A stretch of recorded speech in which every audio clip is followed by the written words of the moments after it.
Good afternoon, and thank you for joining us for today's Homeworking is Here to Stay webinar. I'm Katharine, and I'm joined by my colleague Chris Hollely. I'm the lead consultant for Posturite, and you've got that glamorous sales title, haven't you? London and the South East Sales Manager. That's right, Katharine, absolutely. We were talking earlier actually, and surprisingly, we realised that we both started with Posturite on the same day, all the way back in 2003. Sadly, I've got rather grayer, but actually he's lost a bit of hair too. That's all right. There's a massive light here, so I saw it blinding anyone with my forehead. It's always good. It's a dark day outside. Anyway, thank you for joining us. We're here really because we're getting a lot of questions around homeworking. And we thought it might be useful for us to spend some time just trying to answer for everybody the questions that we're having. And really what Posturite is doing to try and support everyone. So I think really without more ado, I want to sort of start off by looking at some of the legalities. In fact, not the legalities, I will come on to that, onto the questions. These are some of the questions that we are getting. Sort of what is the minimum we have to do? Do I have to do assessments, providing training? What do we do about people with disabilities? How do we ensure we get good value for money? So I hope that we're going to be able to touch on most of those as we go through. With my job role, I think it'd be useful to talk a little bit, first of all, about, where do we stand legally? What do we minimally have to do? Well, I thought we'd go back to May, and this is a statement, some information that came out from the HSE. I'm not going to read through it all, but I think we can see quite clearly that the HSE is saying that although with temporary workers we don't need to do assessments, we still have that fundamental duty to make sure that we don't injure our staff. And actually that the HSE will be looking to take enforcement action if people do start injuring their staff. So that was back in May. They recognised in May that temporary was coming to an end. If we look at some of the statements here, now talking in May about people working for extended periods at home. Well, we're now 7 months later. So I think we're probably coming to the end of what is perhaps considered temporary in most situations. So I think we need to start looking a little bit further. I had a quick look on the HSE website, and I've just pulled off a few statements, a few slides that I thought would be useful. But if anyone wants to look at this, it's on the HSE website on their DSE section. And they are talking about people working at home on a long-term basis. And I think, again, a lot of our staff have moved from temporary to this long-term basis. And so we've got to start controlling those risks. And there's a suggestion we need to do some form of assessment. They're also talking about provision of specialised equipment, and that, for some equipment, keyboards, mice, risers, these easily portable equipments, they really should be being provided. For the larger items, yes, there are some make do and mends, but we really need to be looking to finding solutions to these problems. And then really just emphasise that we need to keep everything we're doing under review. We are in a changing situation, but I don't think any of us would really disagree with what they're saying is, we should have systems to make sure that any aches and pains are reported, isolation issues are looked at, checking on people's working hours. And looking forwards, as I think a lot of companies already were before the pandemic, to provide more home working sort of situations, I think this has just accelerated it, and we need to look at providing good equipment and good systems to support this.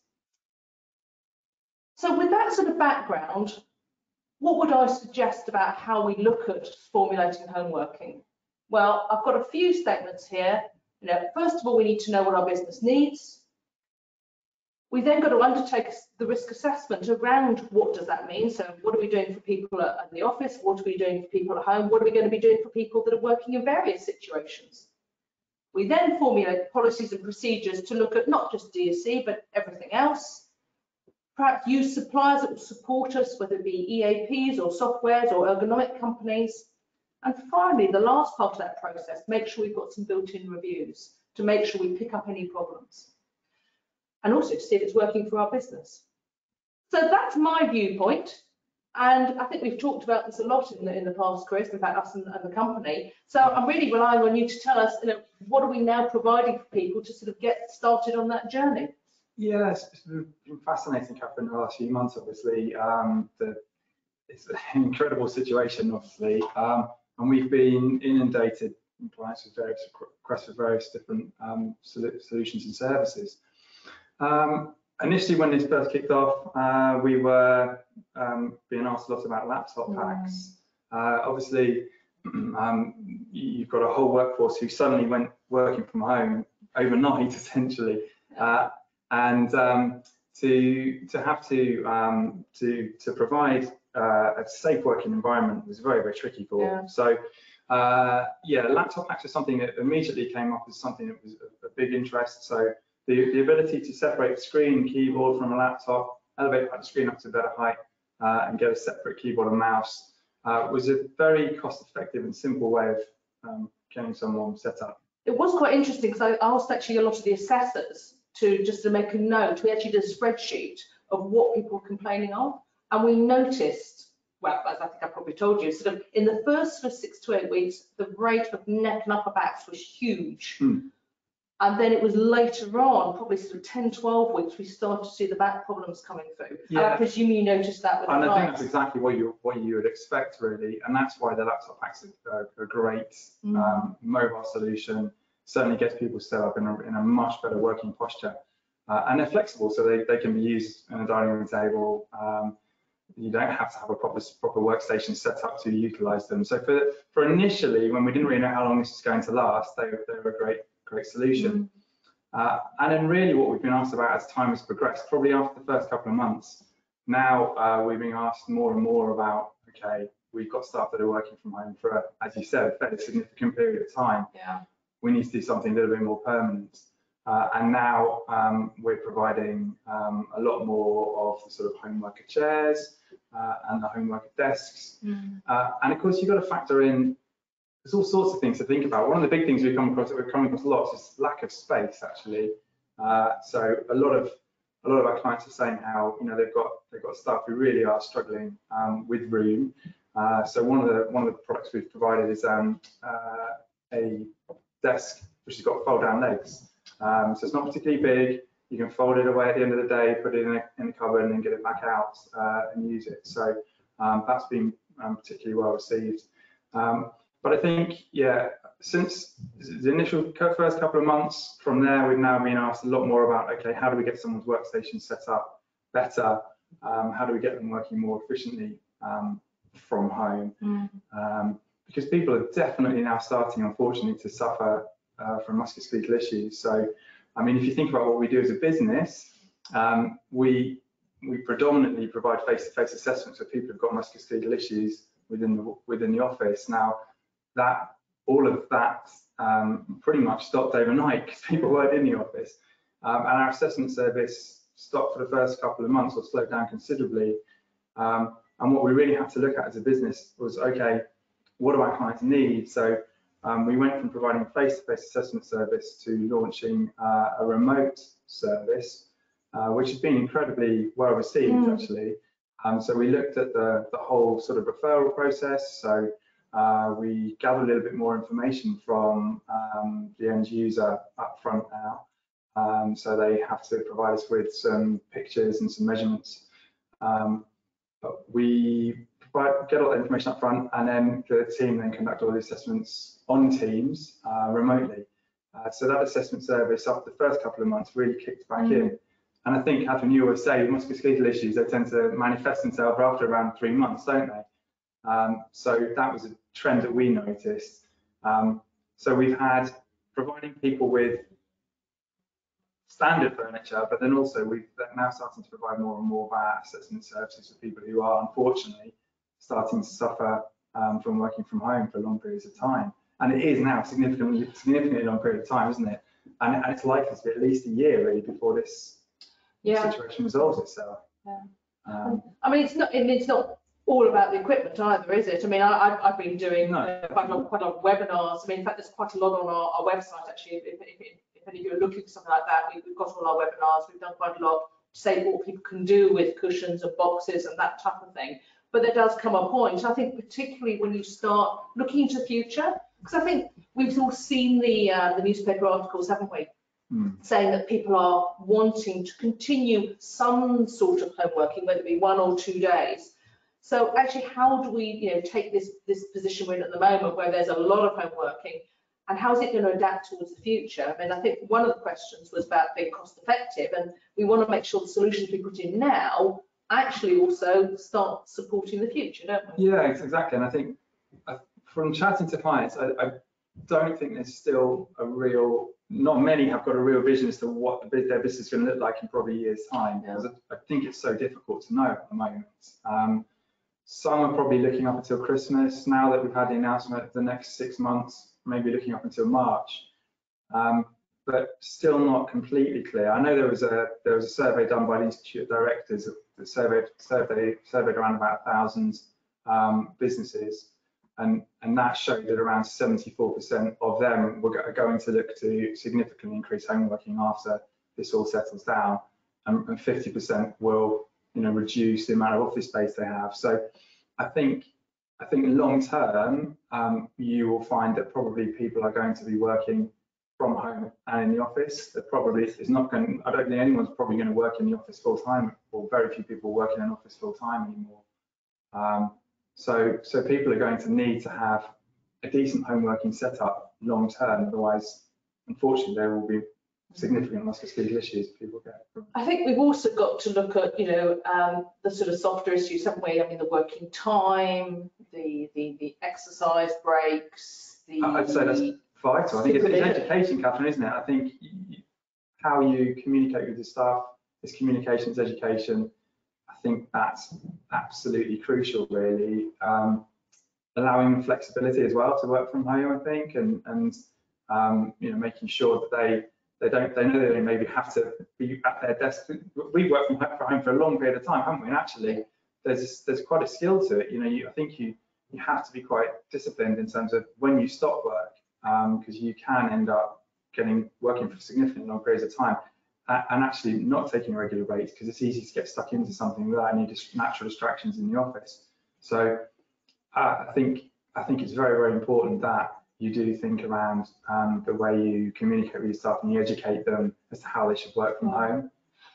I think it's quite interesting. I mean, I do a lot of training I've been doing, and sometimes I throw out some things that I think are quite obvious, like taking a break and going for a walk, or going for a walk at the end of the day, or organising your video meetings, with 10-minute breaks, so you've got time to stretch and that sort of thing.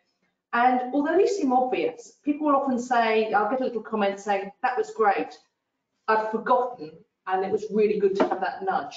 And I think, the importance of training, to identify when something is going wrong and report it, assessments and things, all very well, but that's fine, but we all get busy, don't we? And we forget to look at the basics. We do, and I think you're right, some really basic advice. Stand up when you receive a phone call, don't sit down. Just simple things simple bits of advice can make a significant difference to your staff working from home. But I do, coming back to the training side of it, I think it is crucial now. We're getting to a significantly long period of time. People need to have a little bit of guidance in terms of how they probably should work from home safely. So I think a good training system needs to be considered as well. Yeah. As we're getting sort of further and further into this, and obviously, March we will maybe start to see people going back into the office from March, but again, it's not going to happen overnight, is it? So it's probably going to be 18 months at least. One of the things I think that comes up quite often is to say we can supply people with equipment, but when we don't want other people going to their houses, how are we supporting people as far as setup of equipment and that sort of thing? Have we what have we got to offer? With all of our equipment provision, there's lots of things we've had to think about. How clients are actually buying equipment is one thing. We'll come back to that. But also how the equipment's being delivered, and there's different options. So we do have a hand delivery service, so they can take the chair and the desk to the individual's home, and then they'll set it up for them. I have to say, I've put some quite clear controls with the COVID on that. But yes, you're right. As long as they stick to them, then we can do it. And during lockdown, we obviously weren't going into people's homes, were we? So we were building the chair, leaving it on the doorstep, and that was all agreed up front in terms of how they wanted, where they wanted the chair left, how they wanted it left. We weren't doing desk builds then, but obviously we now are. So we can do a chair and a desk build in someone's home as long as it's agreed that it's safe. So they follow the procedures. Absolutely, with the individual. So that home delivery service is vital. There also is the ability to just have products couriered to someone's home as well. So you don't necessarily have to have it set up if you don't want it to be. And also the other side of all the equipment stuff, I think, is how clients are actually buying equipment, and that's something I'm getting asked about an enormous amount both by my clients. It's okay, we know we'd like to provide them equipment, but how are we going to do that? Yeah. If clients are looking at funding the equipment themselves, we can set up bespoke order forms for them, where they can maybe give us a purchase order number or blanket PO, or they can enter a purchase order number onto the order form. They can decide exactly what equipment they want on the order form, so it's bespoke to each client. So they can control what equipment they're offering to their staff. I was going to say, that's really important. I've seen people asking me, what should I buy? I mean, I was doing a webinar yesterday, and they said, how can I be sure I know what to get? And I'm like, it has to be the right size or robust, and that's the thing. And sometimes, where do you go, for specialist equipment? So I think that is useful if we can have the group. You've got that safety to know the right sort of equipment is going into people's homes, and it's safe. Absolutely fit for purpose. Absolutely, I think that's crucial, and so the clients can choose exactly what equipment they would like to go onto that list and have a lot of control over it. And as you say, they also, if something goes wrong with equipment, they have the ability to come back to us as well under warranty. I think that's massively important. The other way that's becoming a little bit more common now, clients giving their staff budgets to then spend. So we can set up, again, the client can choose what equipment they would like to offer to their staff. Again, we can set up a unique web link for them with just certain set products on, which maybe come in line with the budget they're giving their staff. But then they can go onto the web link, order it, and use a discount code at checkout. So they still get a corporate discount, although they're buying it themselves individually. Yeah. And they still have the ability to get all of the agreed terms. And that actually is something else that's come up, is tax implications. Now, I'm no tax expert, but my understanding is if employers give employees equipment or give them money and don't get the equipment back, then there are potentially tax implications, which when we start talking about policies and procedures, has to go in the mix, really. Absolutely. As I say. So I think if people are thinking about just giving equipment or giving money and not having back, they really ought to have a look at their finance department and just see what they have to say about that. Yeah, indeed. And one thing we're getting asked about a lot actually as well at the moment, Katharine, is training. So all of the different training courses that we provide and how to deliver those. So that was quite a steep learning curve actually, when we decided which ones we were going to be able to provide from a blended learning, and actually getting them up and running. So we actually got our DSC user, our DSC assessor. We can't really do our sort of post-foundation assessor because there's a bit too much face-to-face. We can do first aid, but that's blended because obviously you have to do some practical, but there's very strict regulations, and we can do that. And we're doing quite a lot of bespoke online too, where people want their policies and procedures done. So, but yeah, that took quite a lot of effort, and I have to say, some of my colleagues and I worked quite hard on that, and I have to thank them for their efforts because it was quite a steep learning curve, that one. I think it's great we're launching the mental health first aid training, aren't we, in December, and I think that's very timely. I do worry about that some of the long-term problems we're going to have as a result of this. Not just musculoskeletal, but there's clearly going to be some well-being problems moving forward as well, aren't there? So. Yeah, that's one of the reasons I try and come down actually here on a weekly basis. It's just a change, and it helps me. And the creativity, being able to sit distance in a room with it really does make a lot of difference. So yeah, absolutely. one of the things we've sort of already touched on and we mentioned was obviously training. And I know, I just get your thoughts on this, Katharine, in terms of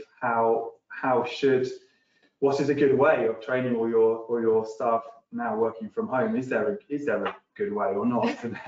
I mean, obviously, I think webinars, but I think, you know, as I say, you've got your general ones, but also you've got your bespoke ones, because I think if people need specific information, they also need things they can go back to, a bit like a dictionary. So if you can have it recorded, so they can go, oh, I know it's there somewhere, but go and find it. And people don't want to go through loads of emails or Word documents. People are very much more interested in people and animation and that type of thing. Yeah, so, absolutely. And you've done quite a lot of webinars already, haven't you? So there's quite a few on the website. So they're all there for people to download. And also there's all of the helpful hints and tips guides, which are there, I think. And people can use those. I mean, we have no problems. Free. No, absolutely. And obviously the other things to think about it, and something again, a lot of my clients have been talking to me about since lockdown is now exactly that. How do they train their staff efficiently at home? And a lot now are starting to think about an online system. More, I think it's easy to send out a self-assessment, but it's a training element, I think, that's missing there. And again, the longer this goes on, I think it's vitally important that there's that training element. So there are some really good online platforms that. One thing I just want to come back to, I meant to actually say when we were talking about assessments, and obviously most of ours are remote, I do want to reassure people that, you know, as we are opening up and we do know how to sort of keep people safe, if people have complex assessments, we're actually also able to do those so long as we've got the checks and balances. So, you know, people, you know, we are having more complex problems coming through. And that will actually also include some of the people with some more hidden disabilities too, because we do the enablement and that type of thing. But if people do have complex needs, we can usually find a way. It may be part online or part face-to-face, but we can usually find a way of making sure that people are supported. So I think that's important just to emphasise, because like the NHS, other health things getting lost, we don't want people to sit there suffering, thinking there's nothing to be done. No, definitely. And I think moving forward long term, our assessment service will probably become sort of a hybrid model. I think we'll probably have both the remote assessment service and the face-to-face assessment service available. I would imagine that people are not going to be overly comfortable with people coming into their homes. They're probably going to see that as their safe environment. So I think our remote service will continue for that. But when we see people going back more into office-based environments, then face-to-face will kick back in. I know, as you say, we are already starting to do some face-to-face assessments, aren't we? We are. I mean, where we've been unable to resolve it without, of course we'll do that. You know, as I say, it's the same thing with our deliveries. We've got some safe systems in place, and as long as we can adhere to those, then they're fine. I think we've got a question master sitting to our left. I don't want to be us gabbing on. I'm sure there's some questions. Matt, have we got anything interesting or something that maybe Chris or I could answer? Definitely, yeah. quite a lot of questions. Hard keeping up actually. But one here from Bruce. He's asked, what happens if we supply kit to home workers that they buy themselves, but when we come to assess them, it's not fit for purpose? It depends. If it's purchased from us, everything from us comes in on a 14-day sale and return basis. So as long as it's within that time period, then they have the ability to return it to us. Can I just, obviously that's a bit downstream, and that I think is why it's so important to have a criteria to start with, because that, I'm afraid, does happen. I mean, I had a client, and it wasn't actually during their pandemic, it was a couple of years ago, and people work from home, and they'd given their staff, I think it was £750, something like that, and they found a lot of them weren't fit for purpose, and they had nothing to do but actually give them more money, and that was a great shame. So good question, get the criteria set, and if anybody has any problems with that and wants some tips, please feel free to get in contact. I think our emails are on the slide, so please get in contact, and I can certainly point you to the regs and the standards and that type of thing. Great. We've had a couple on a similar theme from Emma and Rosie here. So What do we do about things like pack testing? What are the legalities around that? And then also down into things Rosie said about heating the home and temperature and stuff like that. I mean, good points. Yes, when you've got home workers, it's not all about DSE. I mean, obviously we think it is, but it's not all about DSE. Yes, your general risk assessment should cover things like pack testing, and the pack testing or the inspection testing should follow the same systems as it does in the office. So if you say that you're going to be testing the cables for laptops, every 3 years or every year, then that should continue. Now, we actually do pack testing. A lot of other people do pack testing in people's homes too. Some companies actually choose just to swap the cables out for new ones. So there are different ways around that. And they were talking about heating.